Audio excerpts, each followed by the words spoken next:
Nais pabagsakin si Vice President Sara Duterte.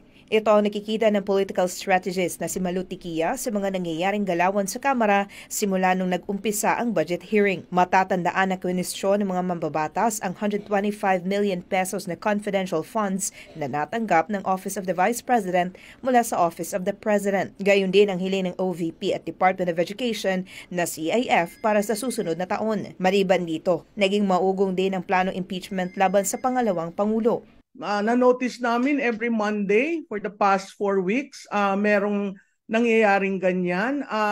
Parang may planong sinusunod, pero piece by piece tinetest lahat yung pwedeng itapon sa kanya at kung paano magre-react siguro ang publiko. At the same time, kung paano magagamit ang mga institusyon para siguro maabot yung kanilang objective. Makikita natin sa mga nangyayari, talagang demolition job. Kaugnay nito, hindi maunawa ni Tiquia kung bakit patuloy ang pangbubugbog ng isang sangay ng pamahalaan kay VP Sara, gayon din naman ito tatakbo sa darating na 2025 midterm elections. Palagi rin anya sinasabi ni VP Sara na suportado nito si Pangulong Bongbong Marcos. Samantala, naniniwala si Tiquia na sa kabila ng pahayag ni PBBM sa pagdepensa kay VP Sara sa impeachment, tuloy pa rin anya ito. Sa politika, pag nangyari plinano, no? Ang pagtigil sa impeachment, sa tingin ko, tinitingnan lang nila ang proseso. Sino sa mga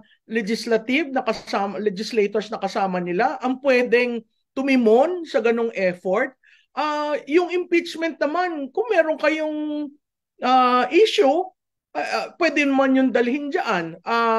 Pero hindi ako naniniwala na tigil yan. Kasi kung tigil yan, nakinig dapat ang House of Representatives.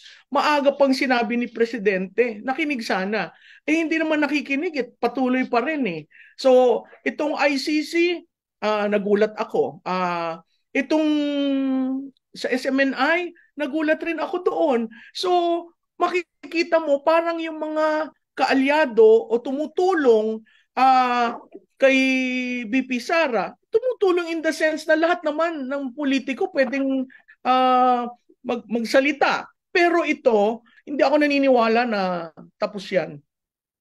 Sa kabilang banda, iginit ni Tiquia na kahit anong gawing paninira laban sa mag-amang Sara at dating Pangulong Rodrigo Duterte ay hindi mawawala sa publiko ang uri ng kanilang pamumuno. Makikita mo yung talagang brand ng Duterte. Hindi mo maaalis yan sa taong bayan. Hindi mo mabubura. Tatandaan natin, bumaba ang dating Pangulo na napakataas ng approval and trust rating. First in the history of Philippine politics na mayroong nagre-retiradong Pangulo na ganun kataas. Ngayon yung ginagawa sa anak, ang telling doon na sa tingin ko ang taong bayan talagang tiningnan. Kung CIF lang, dapat binuksan lahat, di ba? Pero siya lang, yung tinira. Kaya yung sinabi ni dating Pangulong, huwag niyo naman ganyanin ang aking anak. Sa ordinaryong Pilipino, ramdam yun. Kaya hindi ko alam kung paano nila babalik na rin ang storya. Nanghihinayang naman ng political strategist sa sitwasyon ngayon ng Uniteam dahil sa ilan na isinusulong ang pansariling interes. Ang tingin ko, parang merong mga tao sa paligid ng presidente na talagang ayaw kay VP Sara. Ang problema nyo, tingnan nyo yung mandato. Ang mandato hindi mo pwedeng itabi. Si Speaker, walang mandato yan na katulad ng presidente at vice-presidente. May mandato siya as congressional representative. Pero yung pagkahalal sa kanya bilang Speaker is the power of the plenary. Lahat sila bumoto. So, technically, hindi diretso yung mandato, hindi katulad ng presidente at vice-presidente. Imaginein mo, Admar, kung magkasama sila. No?